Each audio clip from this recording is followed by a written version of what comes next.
Welcome to Made for Mondays, the source for digging a little deeper into the Believers Church Sunday messages and finding ways to apply them to our daily lives.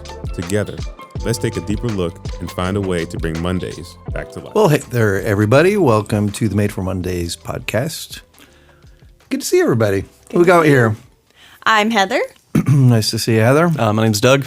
Douglas. And I am Rochelle. Hi, Rochelle. Hi. It's good to have a full room. Yeah. Glad to see everybody. So, what'd you guys do this weekend? Anything fun? Anything exciting? What did I do? Nate told me last night, he was like, make sure you have your list ready for today. We spent the evening on Friday evening. I spent with Jamie and some other people, not just Jamie. Yeah. But we went to some friends. Bonnie was there, Nate was there.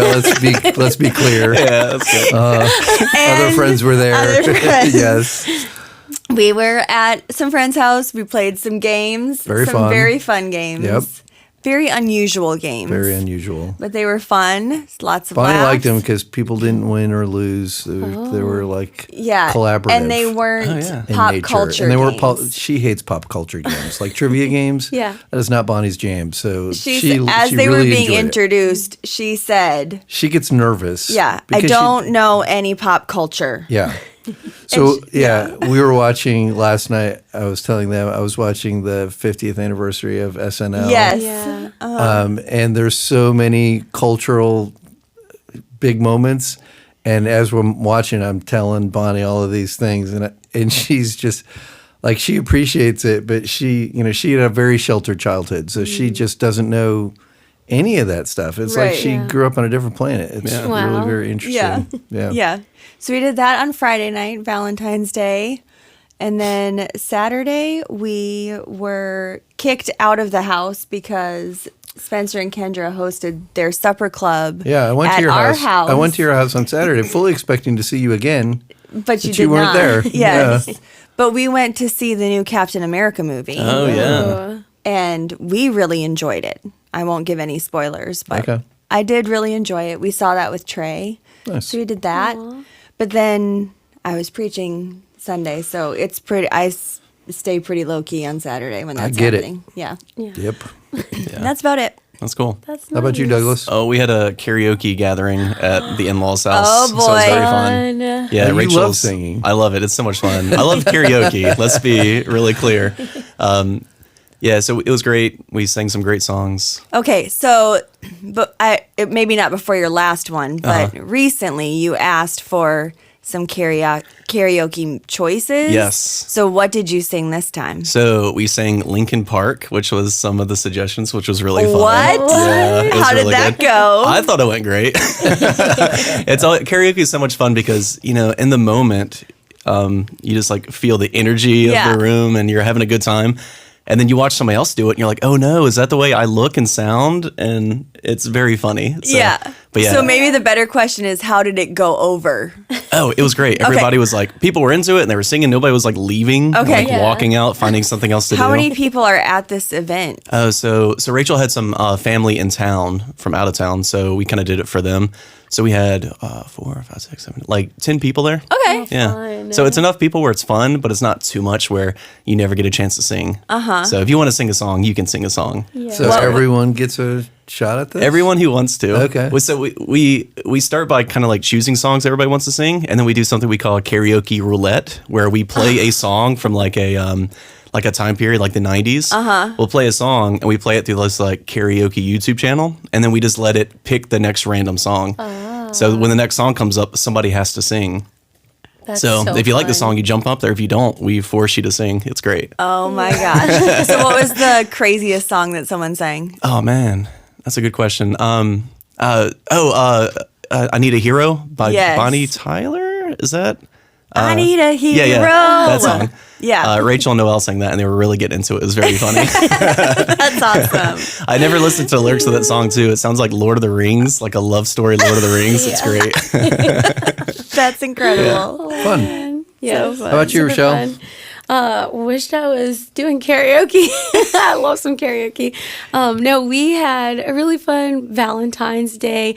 It's always been about family for us, so it was really cool to get all the treats together for the boys in their school, and then we got them a special Valentine's, and I made one of my favorite meals, Thai spice sweet potatoes, so that was really good, and the kids loved it. That sounds delicious. Yeah, so it was really nice. And then when we put the boys to bed, my husband made me vegan chocolate covered strawberries, and I have decided that is my favorite dessert in the whole world. Wow. I was like, I'm gonna eat this whole tray, and then we made more the next day. That's awesome. So good. And we watched Love is Blind. That is my guilty pleasure of reality TV.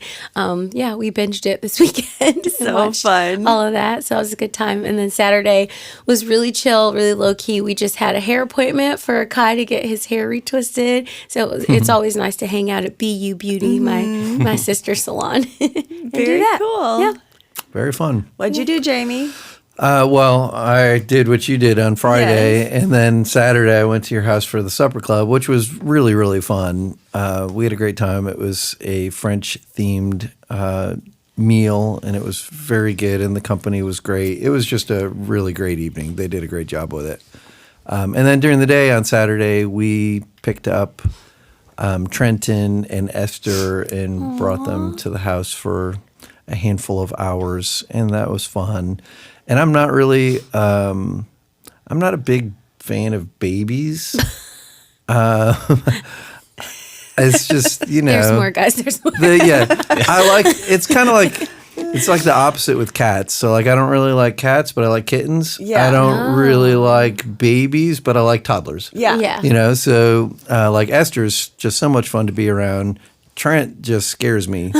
So, but Esther's very attached also to Bonnie, and so that's a dilemma. So Esther needed to get outside. She needed to run off some energy. So Bonnie took her outside, and I held Trenton for a couple of hours, I bet. Oh, boy. How did it It go? was pretty good. I'm not going to lie. It was actually kind of nice.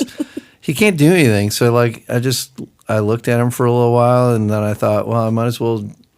I'm going to tell him every person that I know that loves him. And that's cool. I told him that Jesus loves him too. So Yeah. just started telling him all the people that love him. And so I think he understood. He looked like he did. I'm sure he did. Oh, is he winning you over to babies? Maybe. He might be a little bit. Oh. Yeah. So But sweet. it was fun. We had a good time with them. And this weekend coming up, Esther's doing a sleepover. So that'll be a lot of fun. Very fun. We always enjoy that. Yeah. Yes. So, our reading challenge, where we're reading through Psalms, Proverbs, and the New Testament this year. Wondering if anything stood out to you as we've been rolling along through Acts and some Psalms Yeah. and some Proverbs. Well, I love today's story in Acts, Yeah. Acts 12, where Peter gets released from prison from an angel, and just that whole story is just such a remarkable story, and where he thinks it's like a dream, because why wouldn't you? Why would you think that that's real? Yeah. But then I think the best part of the story is him showing up at the house where the people are praying. Praying for his release. Yes. And this little girl comes to the door, and she's so excited to see him, but she doesn't let him in. She just goes back and tells them he's at the door.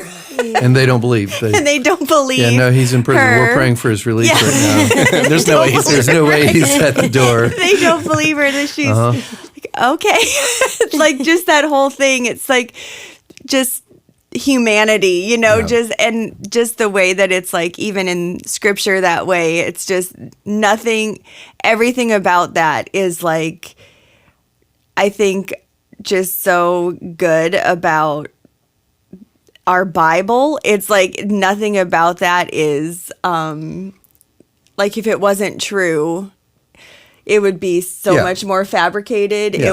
It would be like, I don't know. I think it would be a more fanciful, even more for sure. fanciful telling of that story. But Yeah. it's so real. It's like, that's how that would have happened. Yep.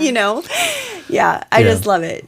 Yeah, the thing that stood out to me in that was in today's reading was after he's arrested, the verse just says, "And the church prayed earnestly for him." And I just thought, that's such a challenging verse to me. Like, what are we praying earnestly for? Yeah. And if we did set our hearts to praying for something, like, what might God actually do? Right. You know? We think we have to be doing all of these other Yeah. things, but like if we just set about praying. Yeah. Yeah. I mean, it's just such an inspirational kind of verse. And then, what God does is Yeah. what they never could have done on their Right. own. Yeah. So remarkable. Yeah. Yeah, it's almost like that moment in movies, where somebody's in the hospital and they're in a coma or something, and they wake up and the person is right next to them. And they're like, "Have you been here the whole time?" And they're like, "Yeah, of course I've been here the whole time because I care about you." And it's Yeah. like that cool moment where you see somebody caring, and the moment you show up, they're there.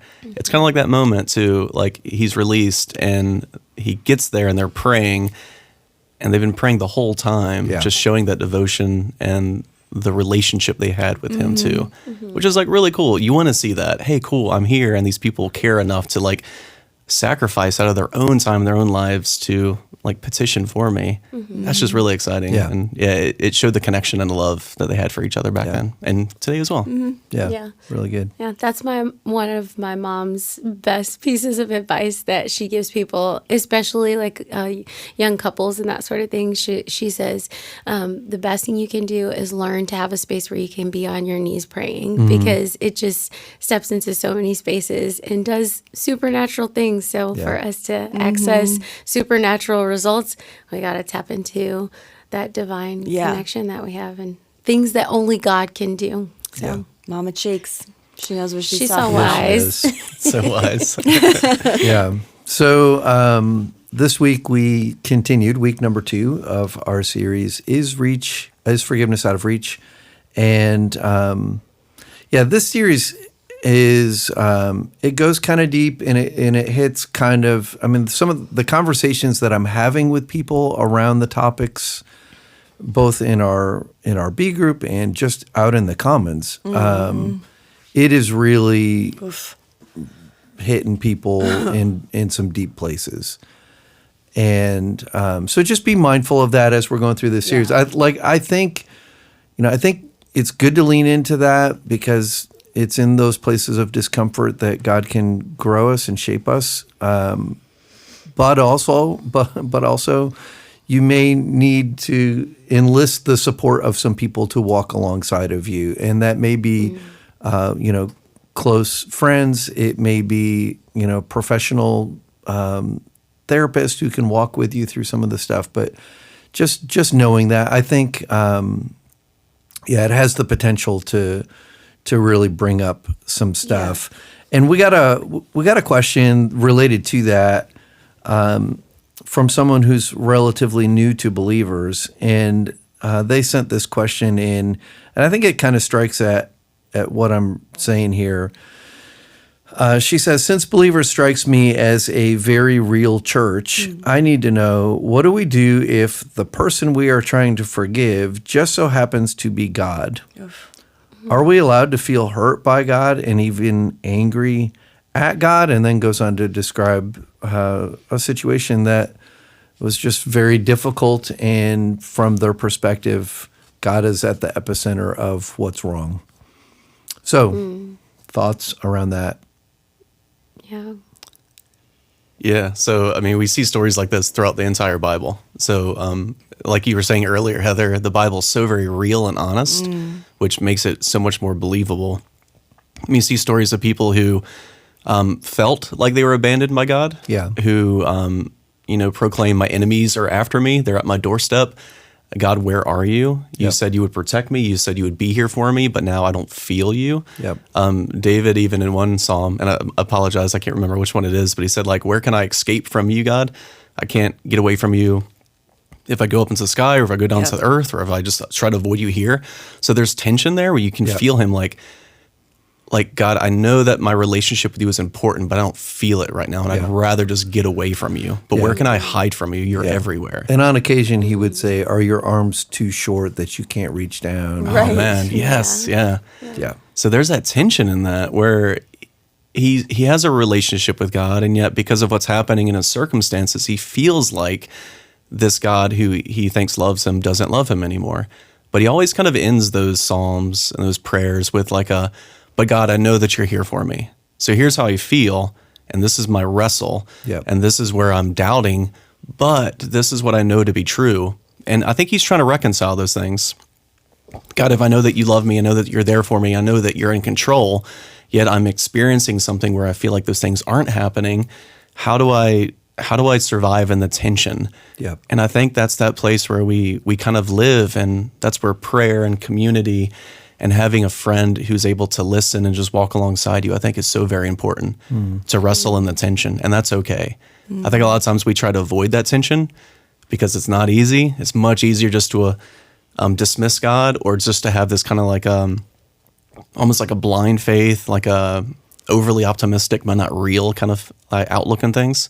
We don't like the tension, but I think that's where we're strengthened the most. Yeah. And that's where many of us, are actually living. Yeah. Yeah. I think I have found comfort in the tough moments of being angry at God, and knowing that we, as followers of Jesus, this is hard to wrestle with, but as followers of Jesus, we're not promised that our lives would be void of hurt and pain, but we were promised his hope in the midst of it on this side of heaven, where that's where we exist. And it's really hard to accept that. And I even, as I walk with people when they're coming to faith, say like, this is like the best choice you can make to be a follower of Jesus. It is not easy. Right. Like, we're still going to experience all of the things that you experience as a human, but we have hope of what's coming in the end. And that can be just for me, it gives me a breath when I'm angry with God, because I've had some real not nice words with him many times. And I also recognize that he invites me into that relationship with him to be angry and upset and hurt. And then that strengthens us, because then there's a release after I'm able to express that. And he's like, but even this big God that's huge and grand still invites me into this personal growth and this personal relationship with him.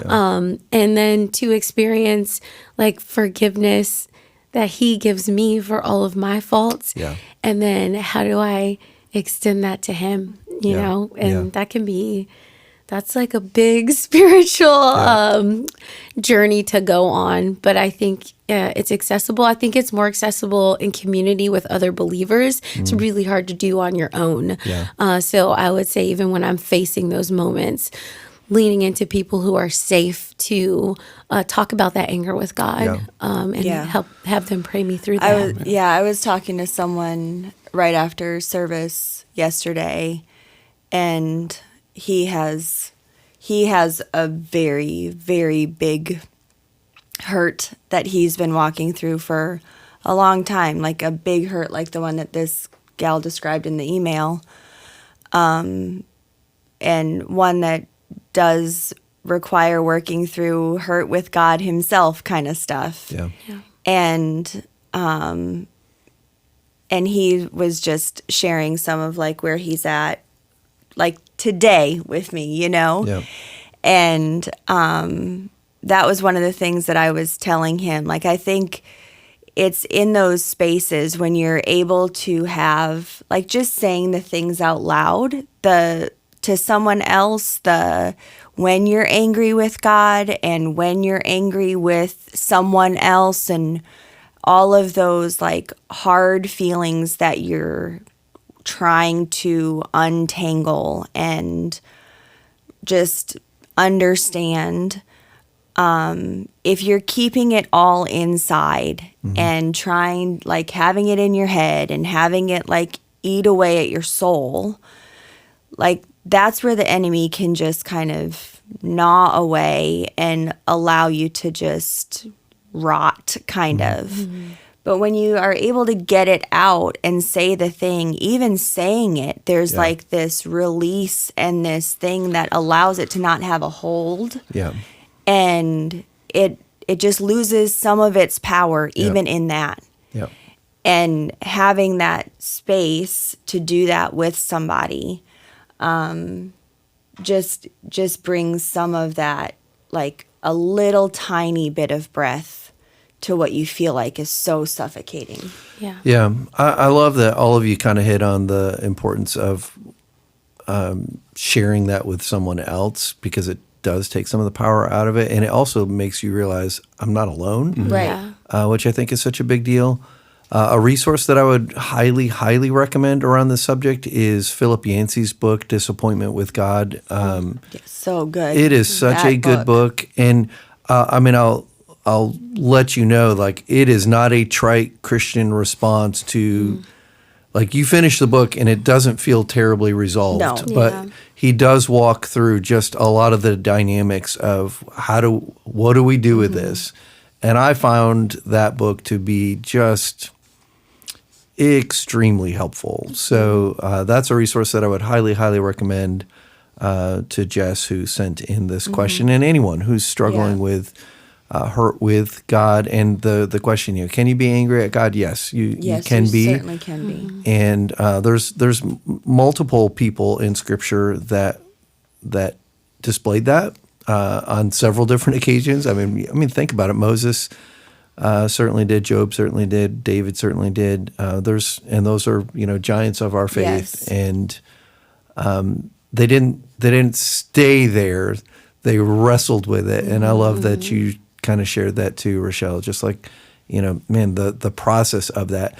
And I also think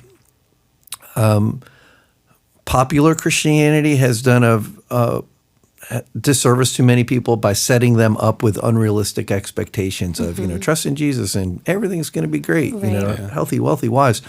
Where Jesus says, in this world you will have trouble. Yeah. And I don't think we present that side of the coin frequently enough. So people feel blindsided when terrible things happen, but Jesus told us that terrible things would happen. Yeah. And so I hope that's helpful, and keep leaning in and keep asking those questions. Yeah. That's just really, really great. So the topic of yesterday was trying to empathize with your transgressor. And Heather, you shared a story that you've shared before, but it's been a little while, and there's a lot of new people at Believers. And so I just wonder if you would take just a little bit of time to just kind of share the story that made you. I love the statement that you started with: even good people are capable of evil if the situational pressures are strong enough. And so tell the story with that thought in mind. Like, how does that play into this whole idea of empathizing with our transgressors? Yeah. Well, when I first read that statement in the book, I think I read it no less than like 5 times, like just reading that statement, because it is such a powerful statement. Yeah. And I think it's one of those things, like, it just struck me how true it is of me. Like, if the situations are just right, like, I know that would be true of me. And it's a deep statement. Like, okay, so what is evil and what is good, and I think I hope I'm like a good person, and I think most people probably would put themselves in like this good category. And even in looking up some things for the message, like, there's been psychological and criminological like studies done that have said like most crimes are done by people that are not like criminal people beforehand. Like, they're in a situation that just puts them in kind of a bad space, and they react, and that's what kind of sets them up to now have done something that they're serving time for. Or so it's just an interesting thing. It's not like the worst of the worst in our society are caught in these spaces most of the time. That's incredible. So when we think about like all of that, and then, yeah, I just kind of started thinking about this situation that Nate and I found ourselves in almost 15, well, I guess it is almost 14 years ago now. And just the way that that all unfolded in our lives, it just struck me that this would be something that as I walk through this book and the different things that we're doing in this journey together through forgiveness, this was something that I should probably unpack for myself Yeah. a little more than I have. And I didn't really think initially that it would be a part of this message, but apparently the Lord thought otherwise. So, yeah, I think that what started out as this like thing that we thought that we would do, we had gone on a couple of trips to Nicaragua by this point, and this was going to be a trip where we were taking dump trucks down. That was the original plan, and they were going to be loaded with supplies, like everything from like kitchen supplies, because we were partnered with a school and orphanages down there, and so these other churches, there were churches up in Northern Virginia, and then we were also getting some supplies from some churches out west. And they were going to be crossing the border through Texas. And so it was to meet up along the way. They were going to bring the dump trucks down to Believers and then head on out. And we were going to pick up some other guys. And some of the guys that left from Believers were going to fly back. There were a couple of guys from Believers that were going to stay on the journey. And then some of the guys from the West Coast were going to drive across the border. And we knew that once they crossed the border, we weren't going to have any contact with them for a little while until they got to a certain point in Mexico, just because of, I guess, cell phone ranges and stuff back then. And so I'd been having contact with them, but so when the trucks showed up, they were Suburbans. Oh. Old ones. Old Wow. old Suburbans. Yes. It was crazy, like the communication and stuff that had happened. And like half of the team was, well, less than half of the team was like, oh, maybe we shouldn't do this. Will these really make it this whole way? Right. Like Which it was was a that legit kind question. of thing. Yeah. And Jamie can speak to this too, just from a missionary receiving donations kind of thing. Very typical, yes. Yeah, someone's just dumping a vehicle that they don't want and they probably can't sell, so they assume, we'll someone just in give a it to developing missionaries. nation will love this, so let's give it away and make ourselves feel good about ourselves. Oh, man. That kind of thing. Yeah. So that's essentially what was happening Yep. here. And because of like who Pastor Earl was, like they are desperate for things. Sure. And so he was like, no, we'll take them. We will be able to like keep them running and we will make use of them. Like it'll be fine, blah, blah, blah. So that was essentially what we decided to do. So, and the guys, I mean, they were handy guys, capable guys. So they were like, we'll get them there. It'll be fine. So we proceeded with the trip. We had comms, whatever. So when they got to the border, like it seemed a little fishy. Like they were being held up kind of unnecessarily, but also not like so weird that it was like, maybe we shouldn't do this. So they got through, and then we had no contact. But that was expected. And around like 9 o'clock that evening, Kelly Rutherford, one of our elders, in true Kelly form, she like showed up at my house and with some other women. And she was like, I don't know what's like happening right now, but I just feel like we're supposed to be here praying. Wow. And I was like, okay. She said, we're just supposed to be praying over this team, this team in Mexico. And I was like, all right, let's do that. So we sat in my living room and prayed for like at least an hour. And like looking back at that time, the prayers that were happening were very specific about like getting them off of this road and things like that. So it was, they left. I went to bed, and I ended up getting a phone call like very, very early in the morning from Nate, like a hysterical phone call. Mm-hmm. And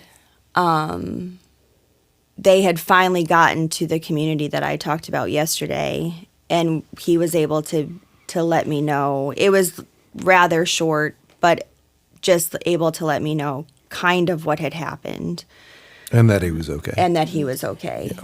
And that they were, the one truck was like a total loss. The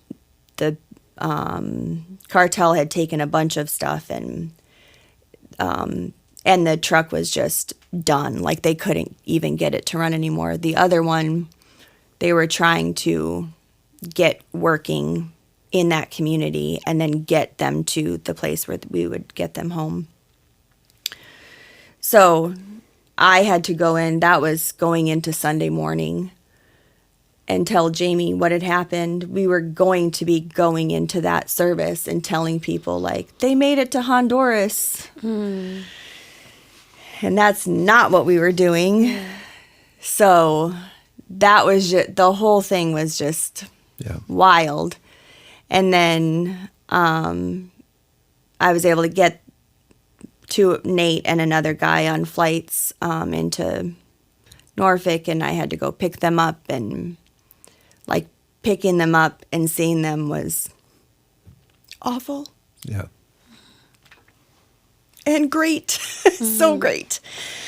But yeah, it was just crazy. And I think what was like so, it was like such a scary thing too, because we were like, I didn't want it to ruin mission trips. I didn't want anyone to have like terrible feelings about like crossing the border. I didn't want, like, I was so angry about like these ramifications of all of this, like, because I knew that there would be like generalization that would happen.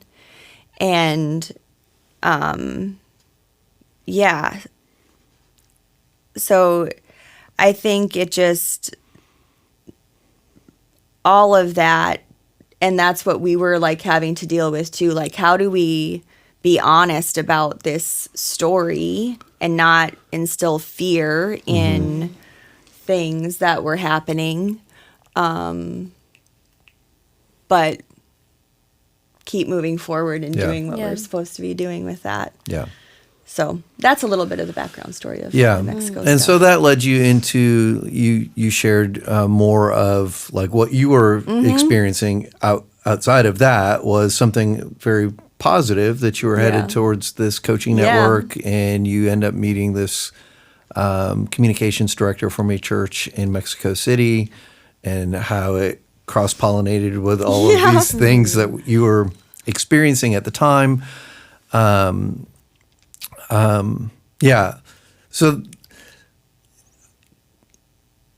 can you talk, I don't know if there is anything, but can you talk a little bit about like, she showed I think, empathy to you. Yes. For sure. Right. But how did that help you, like, as you're thinking through that story and you think through, like, the topic of the day of empathizing with your transgressors, how did you, I know you're probably still processing all of that, but how does that kind of lend itself to this? And then we'll start talking about what the levels of empathy that you shared with us are. Yeah.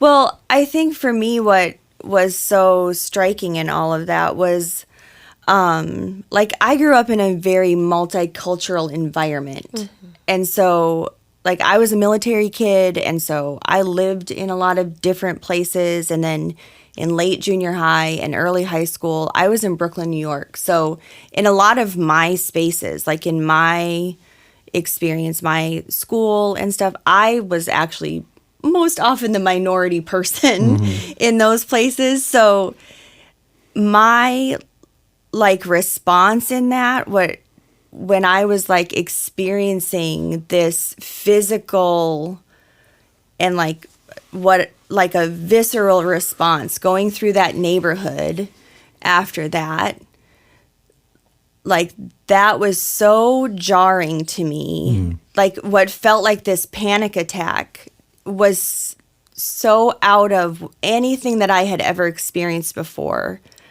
that it like made me so angry. And that's an emotion that my, like, makeup goes to. I don't go to, like, sad or very easy. I go to, like, angry. That's just kind of my emotion. And I was angry about what happened to Nate, for sure. But I was, like, really angry about this, like, the ripple effect. Yeah. Mm-hmm. And so as I was going through the book, that's what I really resonated with Worthington, and how he was trying to piece together, like, this narrative of his mother's killer and that backstory, and how Worthington realizes, like, his own ugliness in, like, as he's trying to process what happened to his mother, he's wanting, like, revenge on this killer. But then it, like, all of a sudden, like, strikes him that I'm no different than him now. Mm-hmm. Like, I'm no different than the killer. Yep. And that's what I was like, how am I wanting to, like, how am I having such awful feelings about a whole group of people that I don't even know? Right. So that's that empathizing. Like, I knew, like, I need to know there, like, I can't let this, like, rot or, like, eat away at me. Like, I can't live with this kind of feeling. I can't just, like, drive through a neighborhood and not, like, be affected like this. Mm-hmm. This is crazy. I can't live like this. So I have to find something to not live like this. Yeah. And I was talking to another person yesterday in between services who was explaining that a horrible event that happened in their life, and them having to, like, walk through this finding empathy, because otherwise they knew they would just, like, come undone. Yeah. Like, they couldn't sit with that, right? So I think it's that space of just realizing, like, I mean, I could just live in that, but what would happen if, like, what would happen if you did just live in that? Yeah, and so just hearing what you're saying makes me want to reiterate. We talked about this a little bit last week, but, like, the REACH, Recalling the Hurt Differently was the first week. Mm-hmm. They're not one step, two step, three step. You know, like, they're kind of all bleeding all over each other. So part of empathizing ties into Recalling the Hurt Differently. Yeah. Because I talked about, and he talks about in the book, recalling the hurt in a way that doesn't depersonalize the person who transgressed against you. Mm-hmm. And so you can't have empathy with someone until you've personalized them. Right. And so he talks about, and you hit on these 3 levels of empathy: understanding, which is a general awareness or a knowing of why someone may choose to behave or react a particular way; emotional identification, which is a deeper understanding, maybe a shared feeling. You can relate to the other person's emotional state or mindset; and then compassionate empathy, a deep-seated recognition of the individual's humanity coupled with the willingness to make allowances for that, to extend grace and forgiveness.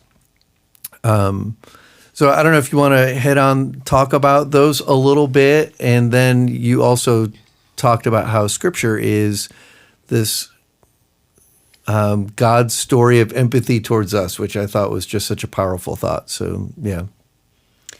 Yeah, I mean, you guys can talk about them too, but I think what I love about the categories of empathy or the levels of empathy is that they're like bite-sized pieces, or because I think for me anyway, with this, like getting to compassionate empathy feels like a really big jump. Yeah. And I want to be there. Like, I want to be there with everybody. But that feels like a lot. And depending on the offense, right? Yeah, sure. Like, you talked about that last week. Like, there's some offenses that, like, are just such big offenses. Like this thing that our friend Jess asked us about. Those are big things. So maybe to, like, start with that thing is a lot. So that's, I think, where Worthington's helping us here to, like, maybe start with just, can we get some understanding over the thing?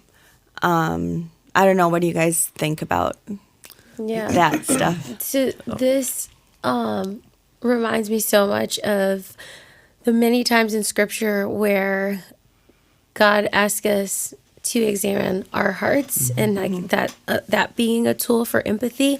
I thought about 1 John 3:15.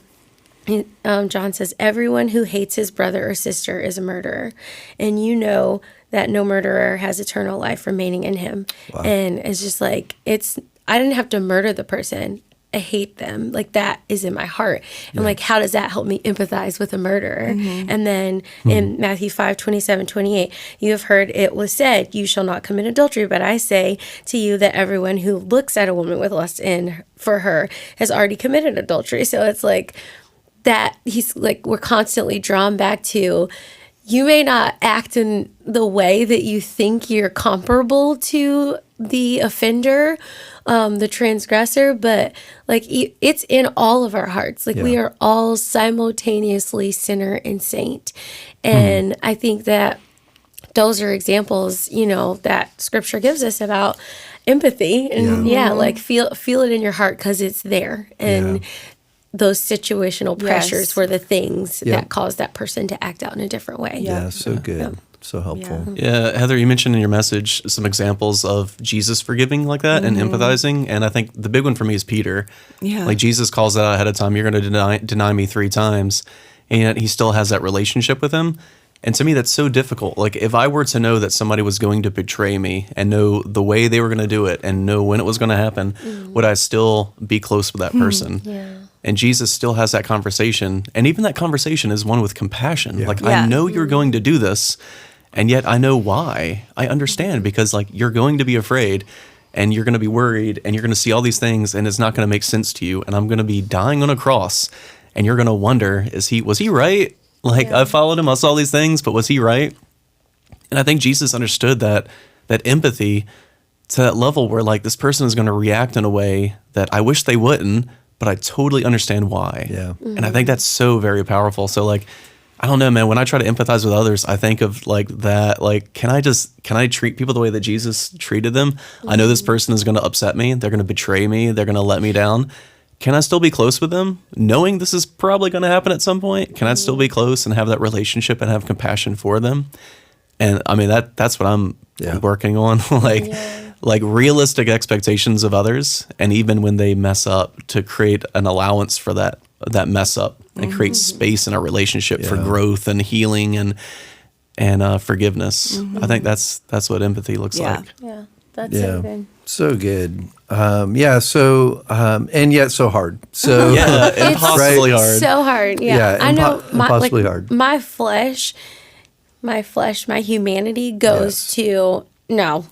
Yeah. Protect yourself, save yourself. And I just also like commend you on your vulnerability, Heather, in this, because as I was like preparing for this conversation, I was like, the things that I've gone through, that I've had to walk through, empathizing in this forgiveness, like I don't want to talk about that. Like it's so like even still so gross to think about. And I think I'm working towards forgiveness, but it just it feels so hard and so difficult. And I think even us getting to see almost like you walk through continued healing and continued forgiveness through your vulnerability is just so powerful. And I know like for me, I couldn't even get to that first, I couldn't even get to the understanding until I could talk to someone about it. And then I was like, I am carrying this and I don't feel good about this person. And I want, like, I would wake up, some of my situations, you wake up with nightmares and you're like, even in your subconscious and sleep, just like going after these people and attacking them. Even though awake, I'm like, no, I'm going to be Jesus. But like your body is like, no, I need safety and revenge. Right. Excuse me. So I think, it's just like, the vulnerability that it takes to walk this out is really helpul. It is super helpful because, even, there's so many people listening right now who are on who are carrying some of those offenses. And I think what you said, Heather, like, they're thinking the call is just to arrive at compassionate empathy, and they just view that that's impossible. Yeah. And to recognize that forgiveness can be this journey, and it can be this process, and it can be slow, but it's worth working towards. Yes. I had a conversation last week with someone, and they had one of those impossible things to try to forgive. And, but as we were talking about it and I could see like what she was carrying and how it was affecting her, I just said, well, I don't know how you forgive that. Yeah. But can you see that like you would benefit from pursuing it? Like what you're carrying, that's a terrible thing to carry. Yeah. And she was able to at least acknowledge, this is a worthy goal to go after. And I think, like if someone can just arrive at that, take a step in the direction of at least acknowledging, like, I need to move towards forgiveness. It's better for me. I need to do that. And then you can maybe start working through some of these empathy steps. Which, Rochelle, you mentioned a couple different scriptures, but Heather, you mentioned the one from Matthew 5:43 through 45 yesterday of loving our enemies. Yeah. So hard to do. So Worthington, you mentioned earlier, he's throughout this book just kind of walking us through his own forgiveness journey as he's dealing with the loss of his mom in such a tragic way. And he struggles with this idea of loving his enemy. And it gets to the point for him where he's like, if I forgive this person, am I going to betray my mom? Like, am I somehow letting her down by letting this person off the hook? That's kind of the struggle that he has. Talk through, does it minimize the hurt if we forgive someone? Because that is a big stumbling block for a lot of people. I love how he addressed that, particularly in this chapter, because I know he does like in the following chapters, but like in this piece, he really talks about how he was able to see that what his mom would want him to do, like his mom would want him to be a forgiving person. Right.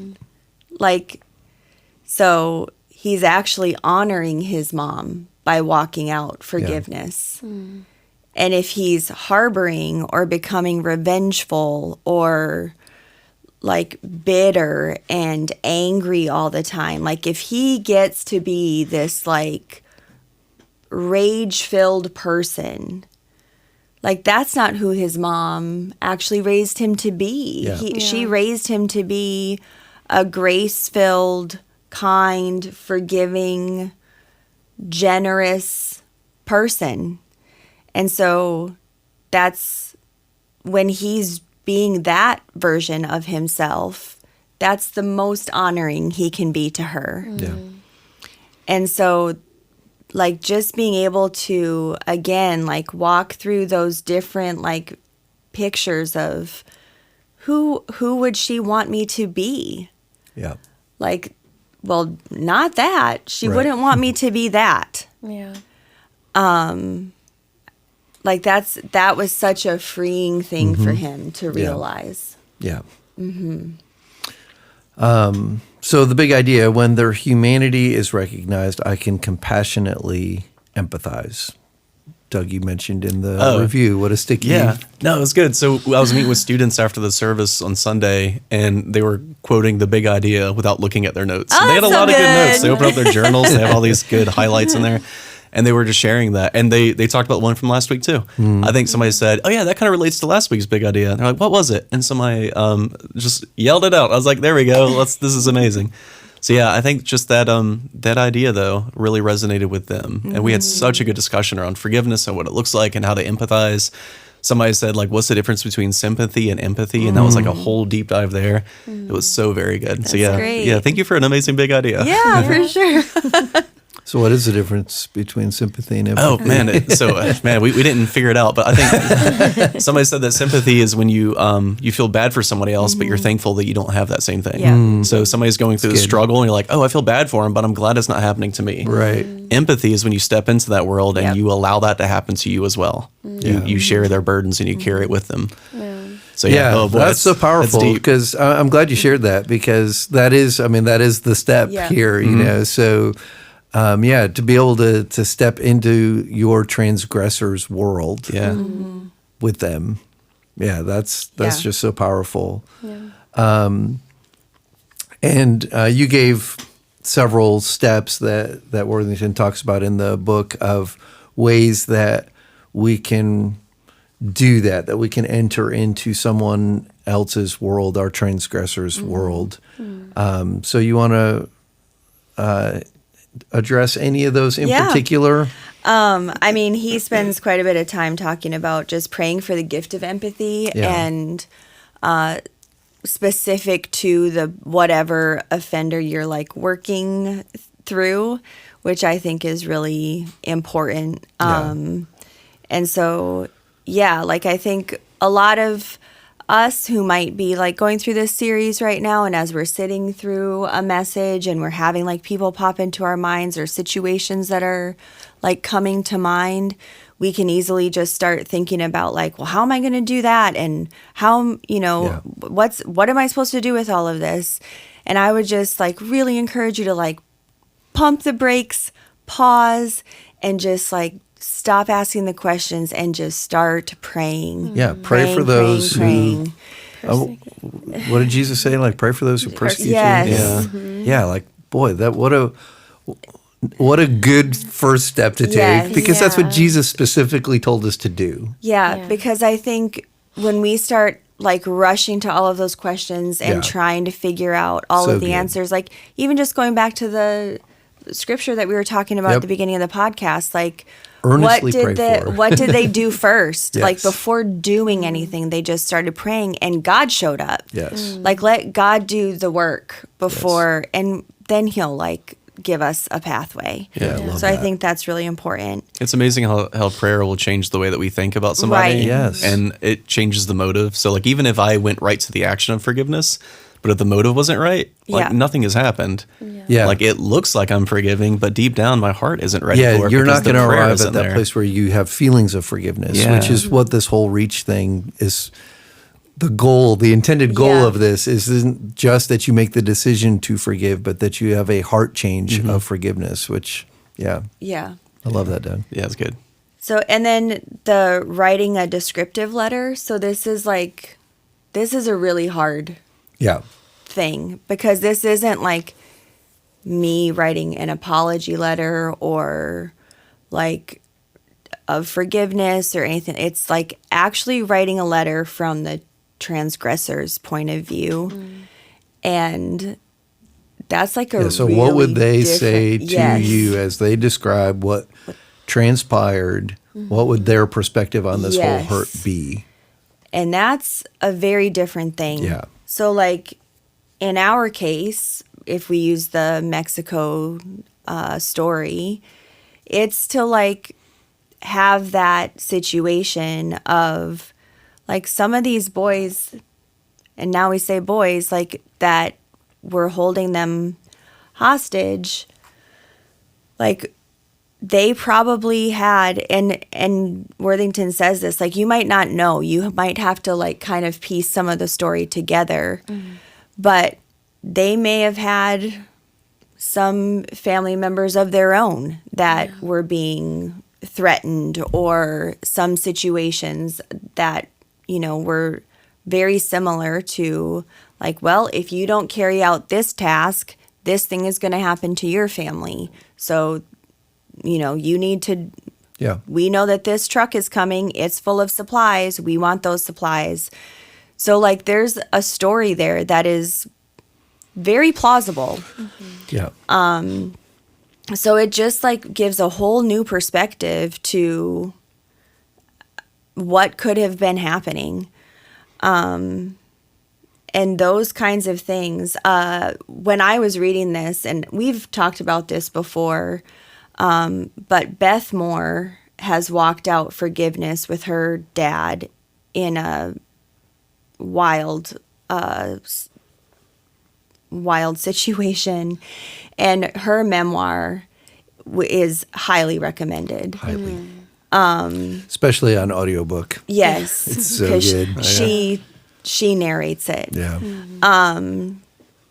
But she also, like, comes to this place of, like, empathy for her dad, and just knowing his story and knowing his background, and it's from that kind of thing. Like, she Yeah. just is able to, like, understand him in a way Yeah. that does not, like, totally say that what he's done is okay by Yeah. any means. You're not saying he's not responsible for the Right. actions that he took. But it just allows for her to be able to say, Yeah. like, I can understand him. Yeah. I understand him better. Yep. Yeah, and there were other things, like, if that's not your thing, like, if you're not a letter writer, there's, Yep. like, then you could write a letter of an apology or make a recording, an email. You asked The if open I've chair. done any of those things. Mm-hmm. Yeah, I have done some of these things, not with the Mexico situation, actually, but with my dad, with some of the stuff with my dad, and through therapy. Yep. Yes, my therapist has employed lots of those things as I've tried to, Yep. work on that relationship. Yeah. Yeah. Anyone else want to speak to just like this process of identifying with the humanity of the person? Like that's what these practices are really intended to do. So I think there's something cool when you write something down. It makes it more real. Journaling for me is like one of the more powerful spiritual disciplines I can do. So when you write something down, it's like, I don't know, you're putting language to what you feel. And sometimes I feel certain things that I can't quite articulate until I force myself to write it down, and then it makes sense, and then I'm able to really deal with it. It's almost like if I don't put words to it, I can't really wrestle with it because I don't know what it really is. So I think I love the idea of writing it down. I could probably share this. My daughter doesn't listen to podcasts. She might one day. So, years and years ago, when Ellie was younger, she was really upset at me and Rachel, and I can't even remember the context of why we did something, and we told her she got in trouble, so we disciplined her. So she's in her room, and she was writing a whole letter of why she hated us and all these things, like, I'm mad at them because of that and that and that. And then we came into the room to apologize because I think the way we handle it probably wasn't best. So we came in to apologize, and she got so nervous because she was in the process of writing it as we walked in. She hid it. and then acted like everything was okay. And then like years later, she came out and said, "Hey, do you remember that one time?" And I was like, "No, I don't." She was like, "I was writing this letter the whole time."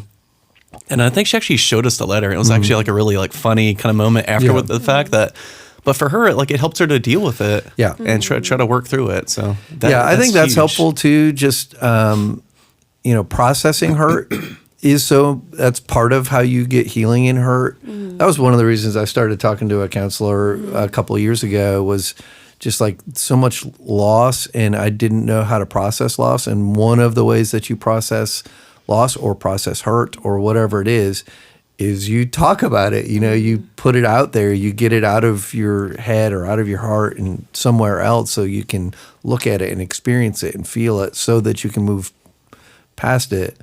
I think that's just such a big deal. Like getting it out of you. Super helpful. I have a question though. Like, does he recommend like the letter to destroy the letter afterwards? Because I'm assuming these are not sent to the person, right? He Like, does what's a talk good about way? that. So one of the things he says is, if you're, for one, the one letter is you're writing it from their perspective, so Yeah. you're not going to send them that. Yeah. But in another one, he talks about like if you write the letter of forgiveness, like I forgive you for this, that, and the other. He even says like,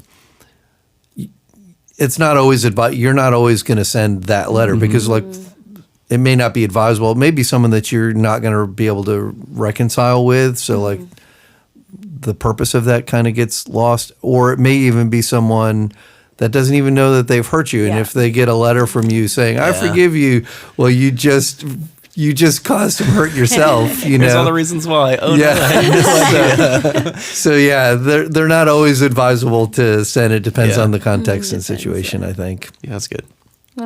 So you talked about a relationship with your dad, and I think I don't know many people who don't have a father wound or a mother wound of some kind, and so I'm glad that you kind of bridged that.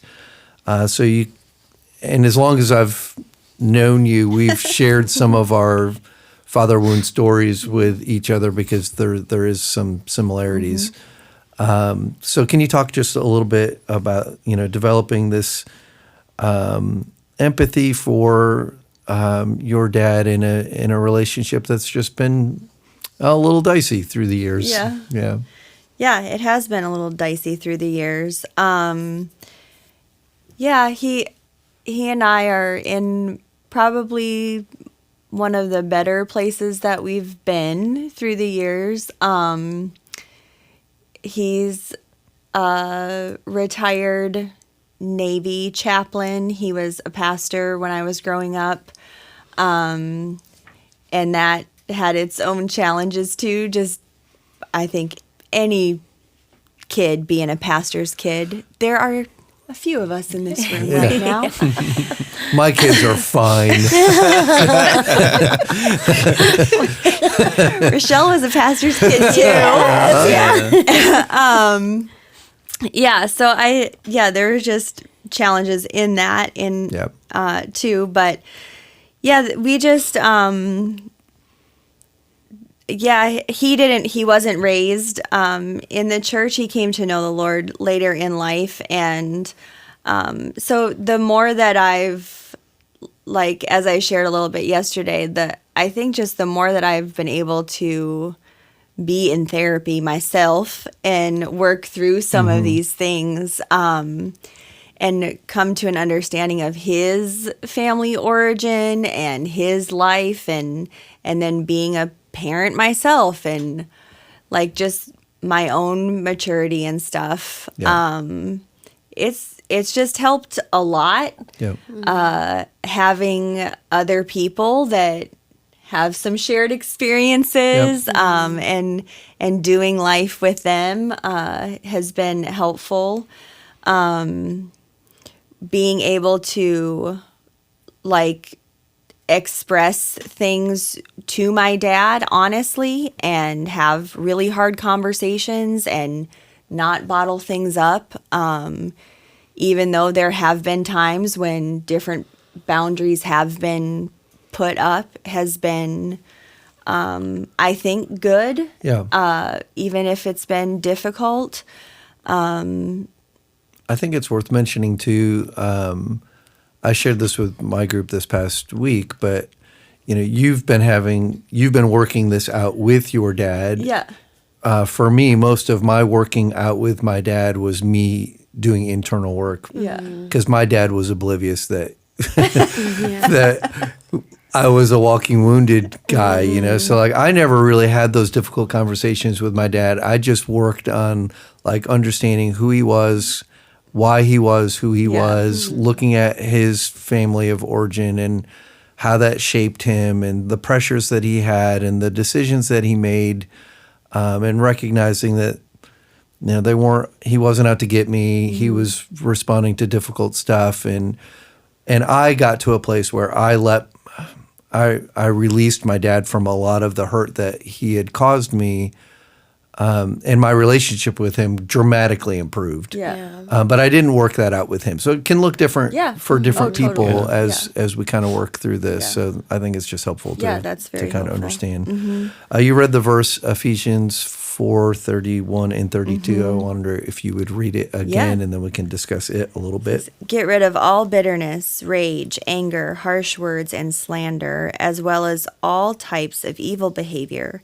Instead, be kind to each other, tender-hearted, forgiving one another, just as God, through Christ, has forgiven you. Yeah. As we talk through empathizing with our transgressor, anything on this verse just kind of jump out at you. And I'll just kind of, the phrase that you said this, I think it was after that verse, you said, nothing about this is easy, nothing. It's Christ-like. So I love that. Yeah. So one of the people in my life that I know that have not yet entered into a relationship with Jesus, I think one of the biggest differences I notice is there's like grudges, and they do struggle with the concept of forgiveness and what that looks like, and even like shock when we'll have conversations and, I'm like, certain figures who caused a lot of harm here on earth, but they chose Jesus, they'll still be in heaven with us. Like that was, it's just like, what? Like that idea of forgiveness seems so outlandish, I think. And it just reminds me that's our choice to be disciples of Christ is counterculture. It's not the normal average response. It's not our natural response, but it is required of us. Yeah. And I think about that part of us being a new creation. 2 Corinthians 5:16-19, that just kept going in my mind. Like we are new, like we're reconciled to God. Yep. So what we're going to have to do is going to look different than what everybody else is doing. Yes. And I think forgiveness is a huge Yes. part of it. So I love hearing those stories on the news too, where someone has like forgived their murderer, or been watching a lot of documentaries for Black History Month and just looking at like Dr. Martin Luther King's peaceful approach to civil rights, and how I was like, I don't know how outside of Jesus they sat in these spaces to be, attacked and spit on and lynched and say, I still love you. I want to have a cup of coffee with you. Yeah. Like that looks like Jesus, and it's so different. Yeah. And I think that that's what this Ephesians thing is saying. Like, no, it's there. You have access to it, but you have to lay it down and choose the way of Christ. And that takes a lot of courage. Yeah, so good. I think. I think, like when you think through it, even just you saying that, like the stories that we hear, like the Corrie ten Boom who forgives, the concentration camp guards, and the Martin Luther King Jr. stories, the church shooting where I'm trying to remember what church that was, but the families of those members of the church and family get up in court and extend forgiveness to the murderer who was racially motivated in that particular instance. Yeah. And I think, we hear those stories and we're always so inspired by stories of forgiveness. And yet when it comes to our own journey of forgiveness, we want it it could be that inspiring also. Yeah, I love that word kindness, because that's the command, right? At the end of the Ephesians passage, to be kind. And I think sometimes when I think of kindness, it's just being nice to people. And kindness is so much more, because look at all the things it's asking us to let go of to be kind. Yeah. And I think whenever my kids are in a conflict, I always tell them be kind to one another. And it's much more than just be respectful or be nice to your brother, your sister. It's let go of all these things that you feel like you need to do right now. You don't have to get back at them. You don't have to slander them. You don't have to try to destroy the other person. Kindness is this act where even in the most difficult conflict, I'm willing to think the best of the other person. Yeah, and like you shared, to go through something so devastating and say, but I still desire relationship. Yeah. And I still want to see heart change in your life. And kindness, it has to be more than just being nice. Yeah. It's earth shattering. Yeah. I think too, when you're saying kindness, I think of clear as kind. Yeah. And something that stood out with what you were just saying, Heather, is there's boundaries are also kind and allow us to make space for ourselves so we don't have to give into the slander and the harsh words. And even setting boundaries, you may not have been able to have some conversations with your dad because he's not in that space, but we can still do the work and set healthy boundaries. I have relationships with people that can be as close as they can be because there's boundaries there. Yes. And I'm able to forgive them and walk through that, but I don't allow the offense to keep happening. So, I was going to say, I think that's what's been helpful with my dad in those seasons of not communicating as much, or there's been and I think he'll agree with me, when there have been boundaries, there's it's they are conditional. Yeah. So it's been okay, we're not going to communicate in this way or like this if this is what's happening. Yeah. So we can start again, or this can change if the circumstances change. Yeah. So it's not a complete cutoff. It's not like we can resume this. This can happen. I want this to be different, or I know you want this to be different, but this is what needs to happen so that we can move in that direction. Yeah. Yeah. And so trying to be, clear in that, because that's what I want. I know that's what you want, but we are not getting there like this. Yeah. So, I think sometimes we do have this idea that Dr. Henry Cloud wrote a great book on boundaries and has several editions of those that I would highly recommend. But we think boundaries are so negative. Yeah. There's such a negative connotation with that. But they can be life-giving to our relationships and to healing as we walk these steps out. And that's been so helpful to me in this with my dad, is just, and other relationships too, not just with my dad, but Yeah, I think, even just addressing that and broaching that part of this equation just goes to show how multifaceted and multi-layered forgiveness really is. And so we're going to continue this conversation for a few more weeks, and we certainly aren't going to finish and say, "Oh, look at that! We've 5 weeks. We know everything we need to know about forgiveness, and we just become the most grace-filled community of faith that's ever existed." But we can take steps in that direction, and so that's what we're hoping to do. We'll continue this series this week, talking about the altruistic gift of forgiveness, and we're also going to be celebrating communion this week coming up, so that will be really good. We don't do that as often, maybe as some are used to, but I love communion time, and so we're going to be able to do that this week together. So that's all we have time for today, though. So join us on campus next week, 10:45, or you can join us At our YouTube channel, you can watch the service starting at 1 o'clock. And I think that's everything we need to say for today. So go and be love. We'll see you next week.